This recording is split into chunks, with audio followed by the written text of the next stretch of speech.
Nous voici au dimanche de la Trinité. Qu'est-ce donc que le dimanche de la Trinité? Comme vous savez, il y a toutes les grandes fêtes ont une octave. Et donc ça veut dire qu'on célèbre la fête pendant 8 jours, pendant une semaine, et puis le jour J, par exemple, si Noël tombe un jeudi, on va célébrer toute la semaine Noël, et puis le jeudi d'après, c'est la circoncision du Seigneur qui est aussi l'octave de Noël, par exemple. Pour Pâques, c'était pareil, le dimanche de Pâques, et puis une semaine après, le dimanche in albis, ou dimanche de Saint Thomas, qui est l'octave de la Pâques. Et bien, pareillement, ici, on a eu la Pentecôte, il y a une semaine, et aujourd'hui, c'est l'octave de la Pentecôte. C'est pour ça que je suis en ornement rouge, parce que c'est le jour octave de la Pentecôte. Alors, dans certains missels romains, cette octave manquait, très probablement parce que dans certaines régions, on chantait l'office de la Pentecôte, on répétait l'office de la Pentecôte, comme on fait souvent pour une octave. Mais à Liège, chez nous, comme chez nous, chez personne, n'est-ce pas? À Liège, on a inventé la fête de la Trinité. À Liège, on a très correctement pensé, on s'est dit, mais oui, mais je parlais de Noël tantôt.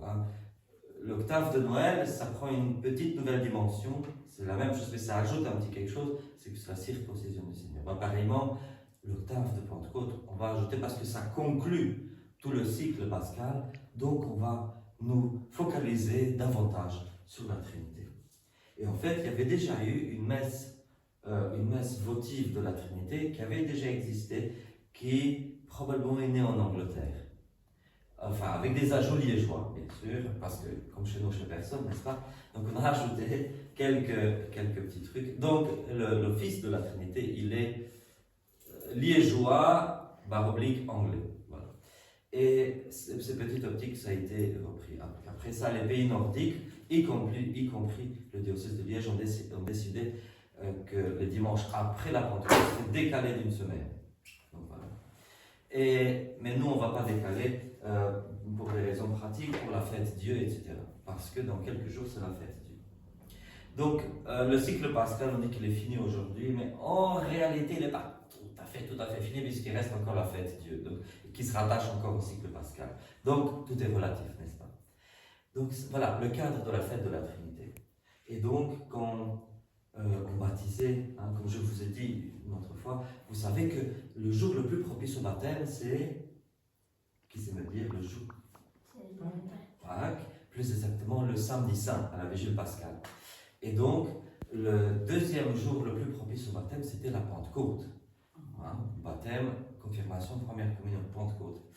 Et donc, si on avait eu ici des gens qui avaient été baptisés le samedi dans les Jeux de la Pentecôte, ces personnes auraient revêtu les eaux blanches, donc la robe du baptême, pendant toute la semaine. Et aujourd'hui, on aurait fait la déposition des aubes, c'est-à-dire qu'on le dépose, on ne les reprend plus. Donc, comme le dimanche in albis, après Pâques, on faisait ça, pour la Pentecôte, ce serait aujourd'hui. Pour ceux qui ont été baptisés à la Pentecôte, c'est aujourd'hui quand on remettrait les aubes.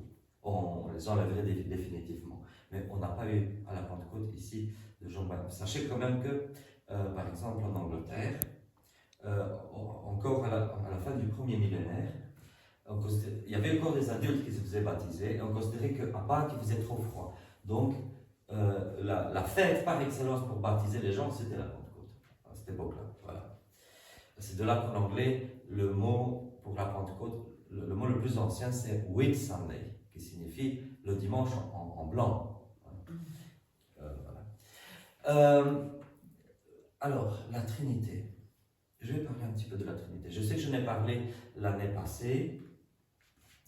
Je ne vais pas entrer dans un luxe de détails, mais comme vous avez peut-être vu, la messe d'aujourd'hui, l'épître ne parle même pas de la Trinité. L'épître d'aujourd'hui nous parle juste de le mystère insondable de Dieu, comme pour dire que la Trinité est un grand mystère que l'humain a du mal à comprendre.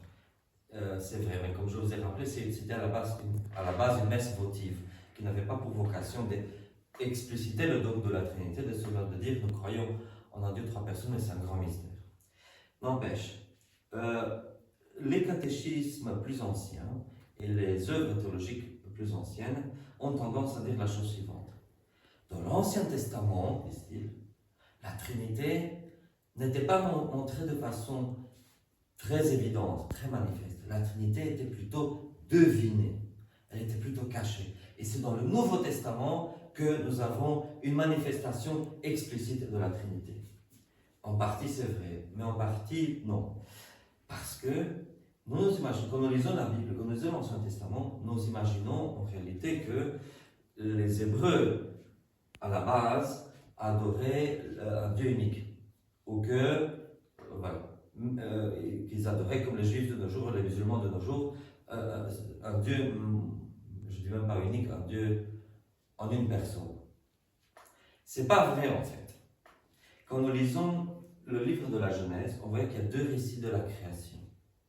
Il y a un qu'on appelle Yahviste et l'autre Élohiste. C'est-à-dire qu'un récit de la Genèse parle de Dieu en l'appelant Elohim ou Eloah. Donc ce que nous traduisons par Dieu. Et l'autre parle de Yahvé.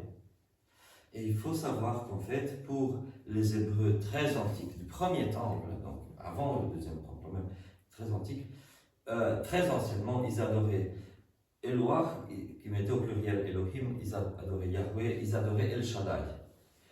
Et en fait, différents groupements, j'ai envie de dire, hébreux, adoraient trois divinités distinctes, et c'est petit à petit qu'on a compris que ces trois n'étaient qu'un.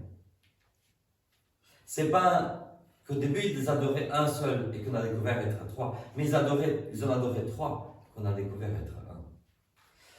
Il y a eu la destruction du premier temple, puis il y a eu Esdras, il y a eu Josias, le roi, qui tout d'un coup il y a ce qu'on appelle le rédacteur deutéronomiste. Et c'est le rédacteur deutéronomiste qui fait savoir de façon explicite que ces trois-là sont un. Mais bien sûr, la Bible est inspirée par Dieu. Le premier verset de la Bible, au commencement, Elohim, donc pluriel, Elohim, créa au singulier le ciel et la terre. Bereshit, bara c'est le verbe créer au singulier, Elohim pluriel. Alors les exégètes juifs, non pas juifs du temps de Jésus, juifs de notre temps, ils se penchent sur ce verset, ils se penchent sur d'autres versets dont je parlerai plus loin, et disent ah mais c'est parce que Dieu a créé avec les anges, aidé par les anges. Le texte ne le dit pas, le texte ne parle pas d'anges, il parle que de Dieu. Quand il y a Babel, une seule langue, ça annonce le gouvernement mondial, unique et mondial, et un projet orgueilleux qu'il y a là-dedans. Et qu'est-ce que la Bible, la Genèse nous dit? Dieu s'est penché, il a dit, regardez, l'humain s'est fait comme l'un d'entre nous. Dieu dit comme l'un d'entre nous. Confondons leur langage. Donc Dieu parle au pluriel, et en hébreu il y a singulier, il y a duel et il y a pluriel. Le duel quand on parle que de deux personnes. Mais nous en français on utilise le pluriel pour deux personnes, mais dans la langue sémitique il y a encore le duel. Et là c'est même pas au duel. Donc Dieu n'est pas deux personnes, il est au pluriel, minimum trois. Confondons leur langage, qu'il ne soit pas comme l'un d'entre nous. Il y a la Trinité. Je ne vais pas vous bassiner la tête avec tous les passages de l'Ancien Testament ou du Nouveau avec la Trinité, mais je vais juste mentionner deux, trois petits passages du Nouveau Testament. Vous avez entendu l'évangile d'aujourd'hui, Jésus qui dit aux disciples d'aller baptiser toutes les nations, au nom du Père et du Fils et du Saint-Esprit. Alors, si l'Esprit Saint n'avait pas été une vraie personne de la Trinité, il aurait dû juste dire en les baptisant au nom du Père et le mien. Mais non, le Saint-Esprit est une personne à part entière, égale aux deux autres. Saint Paul nous parle dans la deuxième épître aux Corinthiens que la grâce de notre Seigneur Jésus-Christ, on commence par Jésus, l'amour de Dieu le Père et la communion du Saint-Esprit soient avec vous tous, à nouveau la Trinité. La première épître de Saint Jean, il y en a trois qui témoignent au ciel. l'Esprit, le Père, le Verbe et l'Esprit. Le Père et ces trois-là sont un. Il y en a trois qui témoignent sur terre, l'Esprit, le sang et le feu. Et ceux-là sont un. C'est à nouveau l'Esprit, le sang et l'eau. Donc, un autre passage sur la Trinité. Alors, certains manuscrits ariens ont omis ce passage-là. Mais en fait, quand on omet ce verset-là, le reste de la phrase reste incorrect grammaticalement en grec. Et même l'un de ces deux manuscrits-là a 3 petits points pour signifier au lecteur qu'on a enlevé quelque chose de là. Donc ce passage-là qui nous dit que le Père, le Verbe et l'Esprit sont un et une autre. C'est un verset authentique, ce qu'on appelle la Coma Ioannis. Ce n'est pas un ajout supplémentaire, c'est un texte authentique du Nouveau Testament que les Ariens ont essayé d'exclure de leur manuscrit. Plusieurs passages dans plusieurs passages dans le Nouveau Testament. C'est vrai que Saint Paul, souvent quand il dit Dieu, il fait référence seulement à Dieu le Père, c'est vrai, mais parfois il fait référence aussi au Christ pour dire celui le vrai Dieu. Il parle aussi, il dit ne tentons pas le Christ comme l'ont fait nos pères dans le désert. Les pères dans le désert ont tenté Dieu, il est clairement dit dans l'Ancien Testament, les pères ont tenté. Alors, Saint Paul dit que c'est le Christ qu'ils ont tenté, donc c'est que Christ est Dieu. Par A plus B. Dans l'Apocalypse, Dieu le Père, au début du livre de l'Apocalypse, dit je suis l'alpha et l'oméga, le début et la fin, le principe. Alpha et l'oméga, le principe et la fin.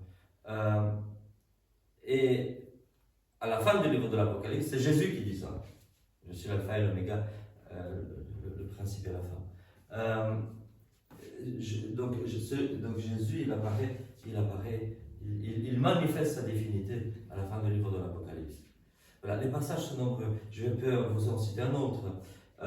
Dieu dit dans l'Ancien Testament, livre d'Isaïe, il n'y a pas d'autre sauveur que moi, il n'y a pas d'autre rédempteur que moi.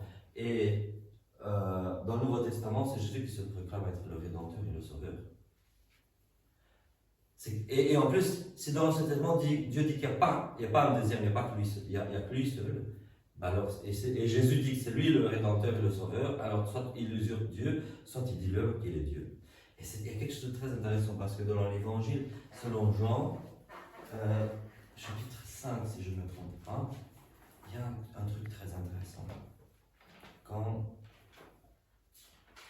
Jésus débat avec les Juifs de son temps, et ils disent, vous savez que Dieu s'est révélé à Moïse au buisson ardent en disant, comment est-ce qu'il s'est révélé? Parce que Moïse lui demande, qui es-tu? Qu'est-ce que je vais dire aux fils d'Israël? Et qu'est-ce que Dieu répond? Je suis. Je suis Yahweh, c'est ça que ça signifie, je suis. Je suis celui qui est. Et Jésus, à plusieurs reprises, dans Jean chapitre 5, il se proclame être le je suis. Et non seulement cela, mais après ça, quand il a fait tout ça, il est dit que attendez, quel est ce verset-là? Un instant. J'essaie de trouver le verset, je suis au bon chapitre, mais voilà. Il guérit quelqu'un, et c'est le sabbat. Et il dit te voilà guéri, ne pêche plus, ne peut plus encore. Et les Juifs lui disent voilà, les Juifs n'en cherchaient que davantage à le tuer, puisque, non content de violer le sabbat, il appelait encore Dieu son propre Père et se faisait égal à Dieu. Donc Jésus prétend être égal à... Ils ont raison quand ils disent que Jésus se prend l'égal de Dieu le Père. Et c'est pour ça qu'ils prennent des pierres pour le lapider. La divinité du Christ est aussi la raison principale pour laquelle Jésus a été mis en croix. Parce que s'il avait juste dit, dès qu'il arrive, vous vous souvenez au jugement, et au jugement dans le Sanhédrin, et même ainsi, ce qui dérangeait les Juifs, c'est pas, ils n'auraient pas labellé un prophète. Ça aurait été juste quelqu'un qui avait dit, je suis juste un prophète, je suis juste là pour, voilà, qu'on lui dise ne viole pas le sabbat, ok, je ne travaille pas le sabbat, je vais attendre un jour de plus, etc., il n'aurait rien fait. Alors, à la limite, il aurait dit c'est un illuminé. Saint Jean-Baptiste, c'est un prophète. Bien que certains des Sadducéens ne croient pas à Saint Jean-Baptiste, ne croyaient pas qu'il était un prophète, mais ils ne s'en prenaient pas à lui non plus. Oh, c'est un illuminé, on laisse tranquille, qui mange ce qu'il veut dans le désert et qui se promène à poil dans le désert. C'est pas notre problème, c'est un illuminé. Mais ils ne vont pas le crucifier. Mais le problème, c'est que Jésus, chaque fois, il proclame sa divinité. Et c'est ça qui les dérange. C'est pour ça qu'il accuse de blasphémie. Quand il arrive devant le Sanhédrin, dis-nous, es-tu le Messie, le Fils du Dieu vivant? Et Jésus, il aurait pu juste dire oui, mais il dit non, il dit je suis. Et désormais, vous allez voir le Fils de l'humain, ce personnage de l'Ancien Testament, le Fils de l'humain qui siège à la droite de la puissance. Parce que le Fils de l'humain est divin. Le Fils de l'humain dans l'Ancien Testament, il apparaît dans les Écritures dites canoniques que dans le livre de Daniel, mais il apparaît énormément dans le livre d'Enoch. Il apparaît dans toute une littérature où ce Fils de l'humain est une incarnation de Dieu. Et là, c'est ça qui dérange. Et c'est pour ça qu'il le crucifie. Pas pour les autres, le temple, tout ça c'est des bagatelles. Là, il a détruit le temple, je ne sais quoi. Ça ne les intéresse pas. C'est juste oui ou non, te proclames-tu être l'égal de Dieu le Père. C'est ça. Et c'est pour ça qu'il est crucifié. Alors, Jésus, il est Dieu pleinement, il est humain pleinement. C'est pour ça que dans l'évangile de la résurrection, on a proclamé la résurrection, il dit à Marie-Madeleine, je monte vers mon Dieu et votre Dieu. Parce qu'il est aussi humain à 100%. Et donc, il devait ressusciter en tant qu'humain pour monter notre nature humaine au ciel auprès du Père. Voilà. Je vais m'arrêter avec ça, je ne vais pas vous bassiner avec plus de passages. Je peux en parler 3 heures. Mais je finirai juste par une pensée, c'est que l'Église a reçu la foi orthodoxe, la foi catholique, la foi correcte. L'Église a reçu le dépôt de cette foi unique du Christ et des apôtres, sans interruption jusqu'à nos jours. Sans interruption.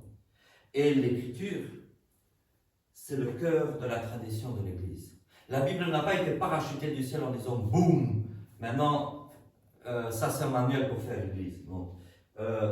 Moi, je donne souvent l'exemple du chemin de fer. Au chemin de fer, il y a le manuel du pape, il y a le roulement des trains, en Dieu sait combien de volumes. Mais tous ces trucs-là ne peuvent pas créer un chemin de fer. Si on n'a pas vécu le chemin de fer, on ne comprend pas de quoi ça parle. Parce qu'il y a toujours l'expérience qui vient en premier, et puis on va mettre par écrit de ce qui se vit en expérience, et puis comme ça, tout le monde va pouvoir suivre en fait ce qui a été en fait dès le départ par les agents. Ce que les agents ont mis déjà en place dans la pratique, et puis ça se met par écrit petit à petit. Quand c'est le contraire, c'est une révolte, parce que les agents disent mais on n'a jamais fait comme ça, et c'est pas comme ça qu'on fait sur le terrain. Donc la Bible n'est pas un livre parachuté du ciel, c'est le livre de l'Église. C'est le livre que l'Esprit Saint et l'Église ont écrit pour l'Église. C'est là pour nous guider, c'est la parole de Dieu, bien sûr. Mais quand quelqu'un, comme les témoins de Jéhovah, par exemple, viennent et prennent ça et disent bon, ça c'est le manuel pour faire l'Église, et nous allons lire ça à notre façon. Ah tiens, des passages qui nous dérangent, on va les éliminer. Parce que c'est ça qu'il faut les témoins de Jéhovah. Quand vous entendez qu'ils ont la traduction du monde nouveau, c'est même pas une traduction. Les biblistes les ont tellement défiés qu'à un moment donné, ils se rendent compte qu'ils ne peuvent pas soutenir leur doctrine hérétique. Ils sont à rien, ils renient le Christ, ils renient l'Esprit Saint, ils renient la Trinité. Alors du coup, maintenant ils modifient. Donc quand vous voyez une soi-disant traduction du monde nouveau, ce n'est même pas une traduction, c'est une version ébréchée de la Bible. Donc, il faut s'en défendre. En ce dimanche de la Trinité, je vous souhaite une bonne fête, bonne fin du temps pascal. Et comme je l'ai dit tantôt, déjà la semaine prochaine,